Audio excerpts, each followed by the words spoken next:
علیکم ورحمۃ اللہ نحمدہ ونصلی علی رسولہ الکریم اما بعد فاعوذ باللہ من الشیطان الرجیم بسم اللہ الرحمن الرحیم رب اشرح لی صدری ویسر لی امری واحلل عقدۃ من لسانی یفقہوا قولی۔ حج اور عمرہ کے مسائل میں ہم میقات پڑھ رہے تھے اور اس میں ہم نے میقات مکانی کیے تھے کہ کہاں سے عمرے یا حج کا احرام باندھا جائے گا، اور اب اسی کا بے پارٹ ہے کہ میقات زمانی کیا ہیں۔ زمان جو ہے زمان یعنی وقت سے ہے، تو کن اوقات میں یا کن دنوں میں کن مہینوں میں عمرہ یا حج کا احرام باندھا جائے۔ شروع کرتے ہیں میقات زمانی۔ مسئلہ نمبر 54 ہے عمرے کا احرام سال کے کسی بھی حصے میں باندھا جا سکتا ہے۔ مسئلہ 55 ہے حج کے مہینوں یا حج کے دنوں میں عمرے کا احرام باندھنے سے حج فرض نہیں ہوتا، اور اس میں وہ دلیل کیا لائے ہیں؟ ان علی ابن ابی طالب رضی اللہ عنہ قال فی کل شہر عمرۃ رواہ شافعی۔ علی بن ابو طالب رضی اللہ عنہ فرماتے ہیں کہ عمرہ ہر مہینے میں ادا کیا جا سکتا ہے، اسے شافعی نے روایت کیا ہے، ٹھیک ہے۔ اور اگر اس کے ساتھ ہی جو دوسری انہوں نے بات بتائی ہے وہ یہ کہ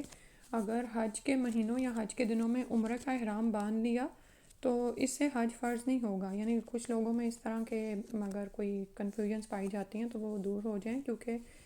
نیت اس میں اہم کردار ادا کرتی ہے نا۔ آپ نے جو کام کرنا ہے اس کے لیے آپ نے لبیک پکارنا ہے، لبیک عمرہ تھا یہاں لبیک حجہ، جو بھی آپ کر رہے ہیں۔ مسئلہ 56 ہے حج کا احرام حج کے مہینوں میں ہی باندھنا چاہیے۔ مسئلہ 57 ہے حج کے مہینے یہ ہیں شوال، ذوالقعدہ اور ذوالحجہ، ٹھیک ہے۔ تو عمرے کے لیے ہمیں پتہ چلا کہ کسی بھی مہینے میں آپ عمرہ کر سکتے ہیں، لیکن حج کے مہینے تو خاص ہیں کیونکہ حج کا دن بھی خاص ہی ہے، ٹھیک ہے، اور وہ سارے ایام خاص ہیں جو اللہ تعالیٰ سے مقرر کردہ ہیں۔ تو پھر حج کا احرام بھی ظاہر ہے وہ حج کے دنوں میں ہی باندھا جائے گا، اور اس کے مہینے 3 بتائے ہیں شوال، ذوالقعدہ اور ذوالحجہ۔ اس میں وہ حدیث سب پڑھتے ہیں۔ ان ابن جریح رحمہ اللہ قال قلت لنافع رضی اللہ عنہ اسمعت عبداللہ ابن عمر رضی اللہ عنہ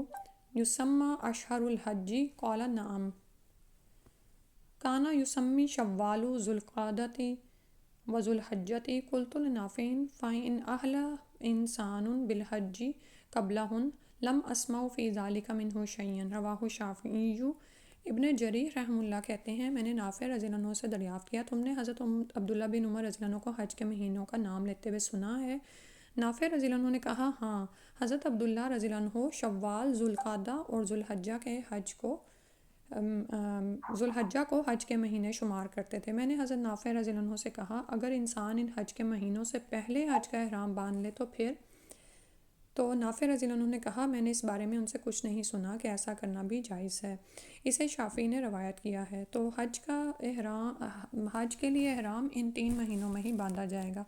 قال ابن عباس رضی اللہ عنہما من السنت ان لا یحرم الرجل بالحج الا فی اشہر الحج رواہ البخاری۔ عبداللہ بن عباس رضی اللہ عنہما فرماتے ہیں، کیونکہ یہ باپ اور بیٹا دونوں صحابی ہیں اس لیے عنہما آیا ہے، سنت یہ ہے کہ آدمی حج کا احرام حج کے مہینوں میں ہی باندھے، اسے بخاری نے روایت کیا ہے، ٹھیک ہے۔ تو حج کے میقات مکانی بھی خاص ہیں اور اس کے میقات زمانی بھی خاص ہیں۔ اگلا چیپٹر پڑھتے ہیں انواع الاحرام، احرام کی اقسام کیا ہیں؟ انواع الاحرام۔ مسئلہ 58 ہے احرام کی درج ذیل قسمیں ہیں۔ عمرہ، اس میں صرف عمرہ کی نیت سے احرام باندھا جاتا ہے۔ حج افراد، اس میں صرف حج کی نیت سے احرام باندھا جاتا ہے۔ یہ اقسام جو ہیں آپ کو پیچھے آپ ایک دفعہ پڑھ رہے ہیں، اور یہاں پر بتایا جا رہا ہے کہ احرام کی اقسام کیا ہیں، یعنی کس حج یا عمرے میں احرام باندھا جائے گا۔ حج قران، اس میں عمرہ اور حج دونوں کی نیت سے اکٹھا احرام باندھا جاتا ہے اور حج مکمل ہونے کے بعد کھولا جاتا ہے، ٹھیک ہے، یعنی حج یا احرام کی جو خاص حالت ہے اس سے آپ تب باہر آتے ہیں جب عمرہ اور حج دونوں ادا ہو جاتے ہیں۔ حج تمتع میں کیا ہوتا ہے کہ اس میں پہلے عمرہ کی نیت سے احرام باندھا جاتا ہے اور عمرہ مکمل ہونے کے بعد احرام کھول دیا جاتا ہے، اور ایام حج میں اپنی رہائش گاہ ہی سے دوبارہ احرام باندھا جاتا ہے اور حج مکمل ہونے کے بعد کھولا جاتا ہے، ٹھیک ہے، کلیئر۔ کیونکہ اور حج تمتع کا ہی جو ہے ہمیں حکم دیا گیا ہے، یعنی جو مختلف علاقوں سے آتے ہیں لوگ، کیونکہ اس میں فائدہ ہے۔ فائدہ کیا اٹھاتا ہے انسان کہ ایک ہی سفر میں وہ حج اور عمرہ کرتا ہے اور احرام کی پابندیوں سے بھی آزاد رہتا ہے اس دوران میں، یعنی عمرہ کر کے آپ احرام کھول دیتے ہیں، احرام کی پابندیوں سے آزاد ہو گئے۔ اور یہ جو احرام ہے یہ آپ نے مکاتے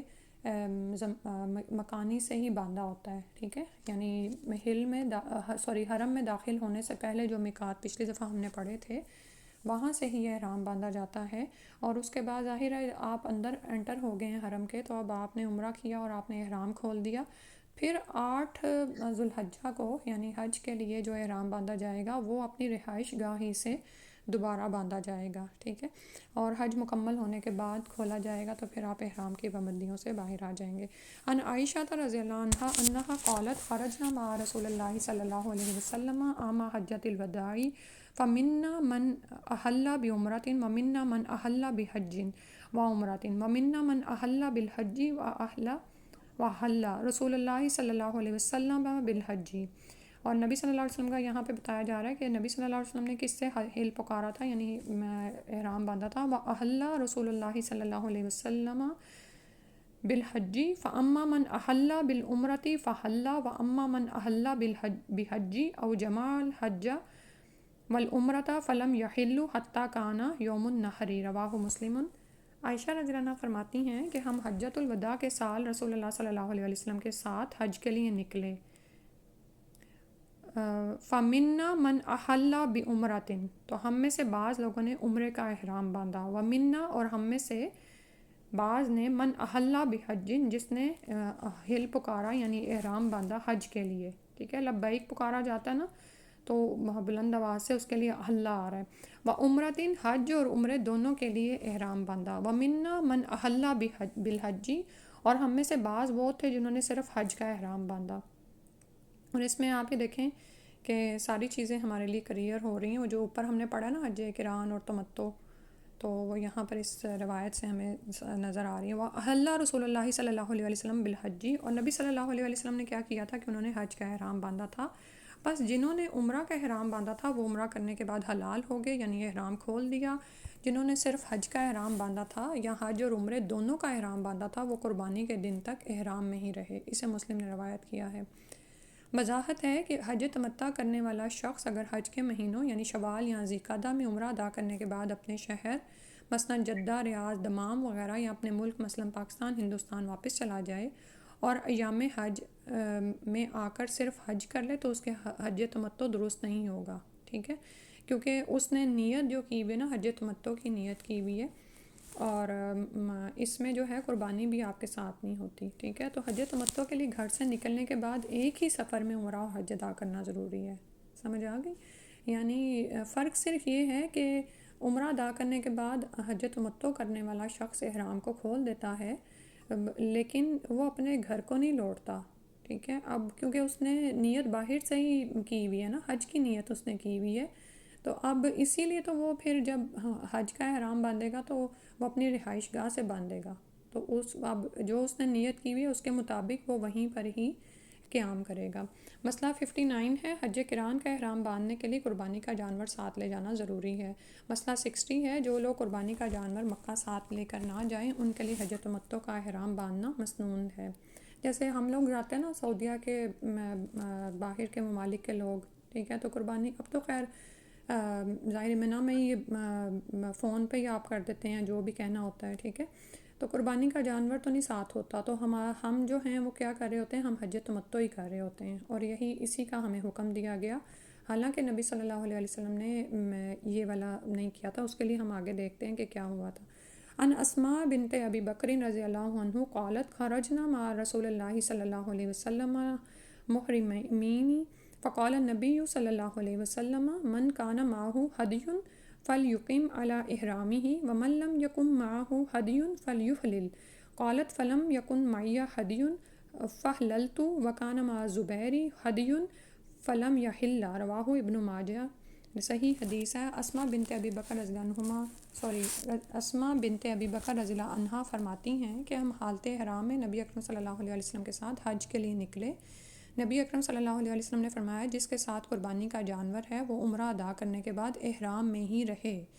اور جس کے ساتھ قربانی کا جانور نہیں ہے وہ احرام اتار دے۔ اسماء رضی اللہ عنہ فرماتی ہیں میرے ساتھ قربانی کا جانور نہیں تھا لہٰذا میں نے احرام کھول دیا۔ زبیر رضی اللہ عنہ جو حضرت اسماء رضی اللہ عنہ کے شوہر ہیں ان کے ساتھ قربانی کا جانور تھا، اس لیے وہ احرام میں ہی رہے، ٹھیک ہے۔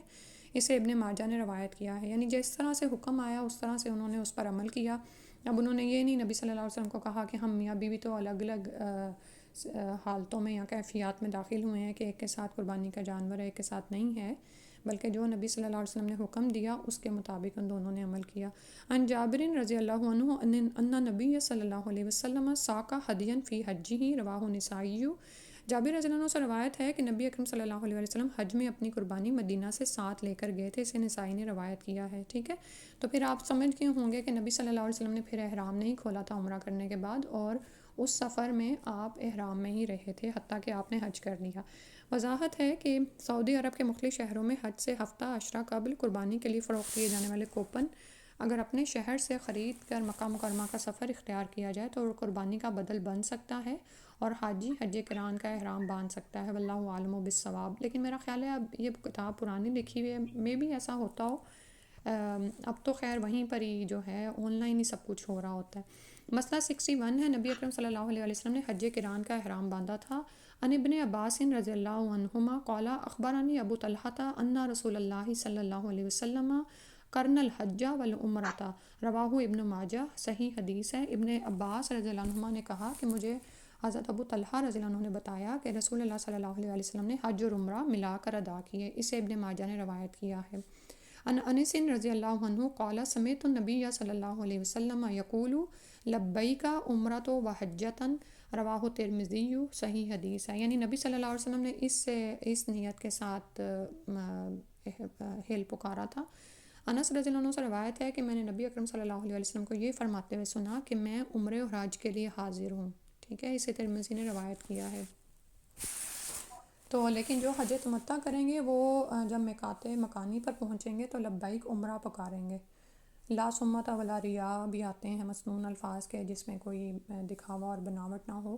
اور پھر اس کے بعد جب 8 ذی الحج کو وہ منی سے روانہ ہونے کے لیے نکلیں گے تو پھر احرام کی حالت میں دوبارہ آئیں گے اور پھر وہاں سے لبیک حجہ پکاریں گے۔ مسئلہ 62 ہے، جو حاجی قربانی کا جانور اپنی رہائش گاہ سے مکہ لے جائے وہ صرف حج قران ہی ادا کر سکتا ہے، ٹھیک ہے۔ اگر جانور آپ اپنی رہائش گاہ سے مکہ لے کر جا رہے ہیں تو پھر صرف حج قران ہی ادا ہوگا۔ مسئلہ 63 ہے، حج تمتع کا احرام باندھنا افضل ہے۔ ان عائشہ رضی اللہ عنہا انہا قالت قدیم رسول اللہ صلی اللہ علیہ وآلہ وسلم لأربعین مدینہ من ذی الحجۃ او خمس فدخل علی وهو غضبان فقلت من اغضبک یا رسول اللہ صلی اللہ علیہ وآلہ وسلم ادخلہ اللہ النار قال اوما شعرتی انی امرت الناس بامر فاذا هم یترددون قال الحکم کأنہم یترددون احسب ولو انی استقبلت من امری مستدبرت ما سقت الہدی معی حتی اشتریہ ثم احل کما حلوا، رواہ مسلم۔ عائشہ رضی اللہ عنہ فرماتی ہیں کہ رسول اللہ صلی اللہ علیہ وآلہ وسلم ذی الحجہ کی 4 یا 5ویں تاریخ کو مکہ پہنچے اور غصہ کی حالت میں میرے پاس تشریف لائے۔ میں نے عرض کیا یا رسول اللہ صلی اللہ علیہ وسلم، اللہ اس کو آگ میں ڈالے جس نے آپ صلی اللہ علیہ وسلم کو غصہ دلایا ہے۔ رسول اللہ صلی اللہ علیہ وسلم نے ارشاد فرمایا تمہیں علم نہیں کہ میں نے لوگوں کو ایک بات کا حکم دیا ہے اور وہ اس کی تعمیل میں تردد کر رہے ہیں۔ حدیث کے ایک راوی حکم کہتے ہیں کہ میرا خیال ہے رسول اللہ صلی اللہ علیہ وسلم نے یوں فرمایا گویا کہ لوگ تردد کرتے ہیں۔ تردد کا مطلب ہوتا ہے کہ یعنی شش و پنج میں پڑھنا کہ یہ ہمیں نہیں کرنا ہے کہ نہیں کرنا۔ پھر آپ صلی اللہ علیہ وسلم نے ارشاد فرمایا اگر میں پہلے سے وہ بات جانتا جو مجھے بعد میں معلوم ہوئی ہے تو قربانی کا جانور مدینہ سے اپنے ساتھ نہ لاتا اور یہیں مکہ سے خرید لیتا۔ پھر جس طرح لوگوں نے عمرہ ادا کرنے کے بعد تمتع کے لیے احرام کھولا اسی طرح میں بھی کھول دیتا، اسے مسلم نے روایت کیا ہے۔ تو اس سے پتہ یہ چلا کہ رسول صلی اللہ علیہ وسلم کس بات پر ناراض ہوئے تھے کہ آپ صلی اللہ علیہ وسلم لوگوں کی آسانی اور بھلائی کا ہی وہ چاہتے تھے، ٹھیک ہے۔ تو آسانی اور بھلائی اور ہمارے لیے زیادہ آسانی والا کام کیا ہے کہ ہم جب حج کے لیے جائیں تو ایک ہی سفر میں آپ دیکھیں کہ حج اور عمرہ ادا بھی ہو رہے ہیں، اور عمرہ ادا کرنے کے بعد ہم حج کی پابندیوں سے بھی احرام کی پابندیوں سے بھی آزاد ہو جاتے ہیں، ٹھیک ہے۔ پھر جب حج کے دن آتے ہیں تو ہم دوبارہ سے احرام باندھ لیتے ہیں، کیونکہ احرام کی جو پابندیاں ہیں وہ چاہے اتنی زیادہ نہیں ہیں، لیکن ہم انسان ہیں، ہماری کچھ عادتیں بنی ہوئی ہوتی ہیں، ان عادتوں کی وجہ سے ہم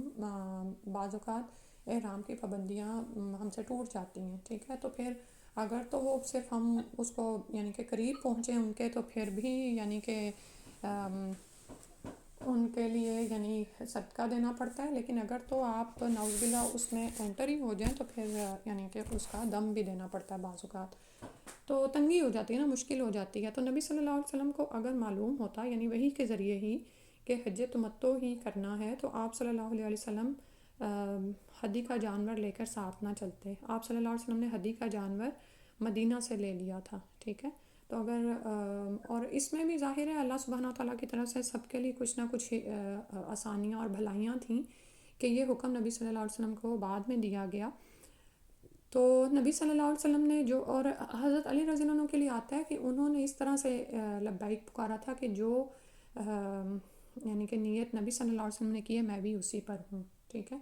اور پھر اس طرح سے وہ صحابہ جو ساتھ میں ہدی کا جانور لے کے چلے تھے، تو انہوں نے تو ظاہر ہے نبی صلی اللہ علیہ وسلم کی طرح ایک ہی احرام سے حج اور عمرہ ادا کیے،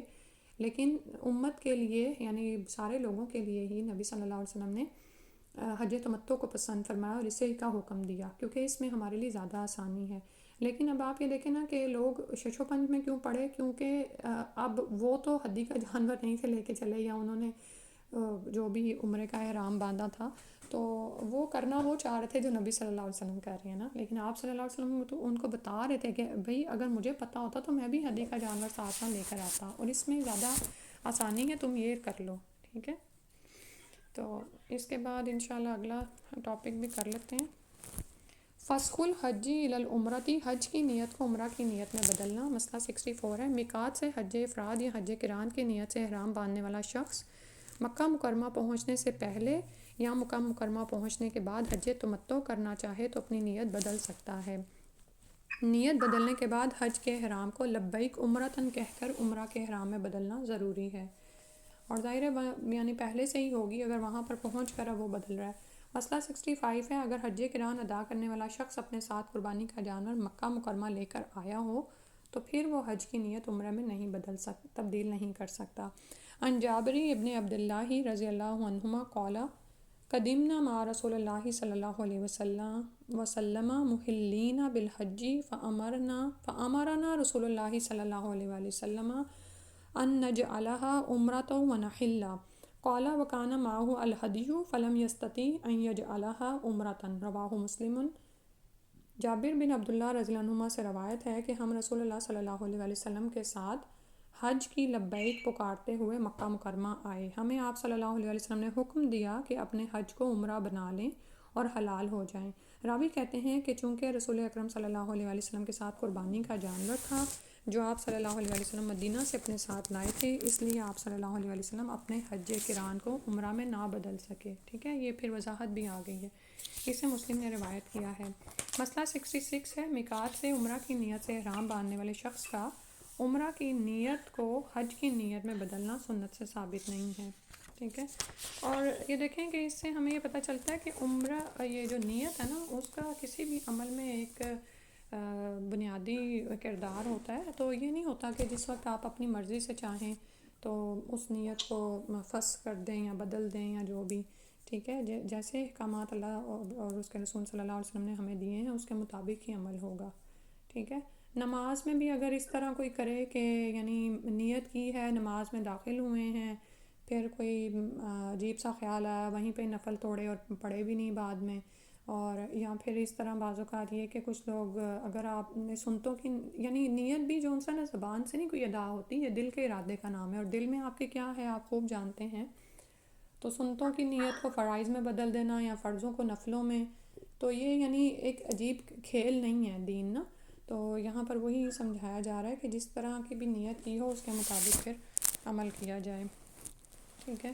اور اس میں مجھے ایک اور بات یاد آ رہی ہے کہ جب آپ نے کسی کام کو کرنے کی نیت کی ہو تو اس کو پورا بھی کر لینا چاہیے. یہ انسان کے ذمہ دار ہونے کی علامت ہے. مثال کے طور پر اگر آپ نے کسی سورہ کو مکمل کرنے کی نیت کی تو آپ اس کو کر لیں. میں بھی آپ ایک اسٹریچ میں نہ کر سکیں تو بعد میں کسی وقت مکمل کر لیں. ٹھیک ہے. اور اسی طرح جو بھی ہم اپنے اوپر ہم نے ذمہ داریاں یا ہم نے بعض اوقات نیت کی ہوتی ہیں نا، الا یہ کہ بہت مجبوری پیش آ جائے تو پھر اجازت ہے، کیونکہ اس سے یہ ہوتا ہے کہ انسان کی ایک عادت بھی بنتی ہے اور اس کی ذمہ داری کی جو صلاحیت ہے وہ بھی انشاءاللہ بڑھتی ہے.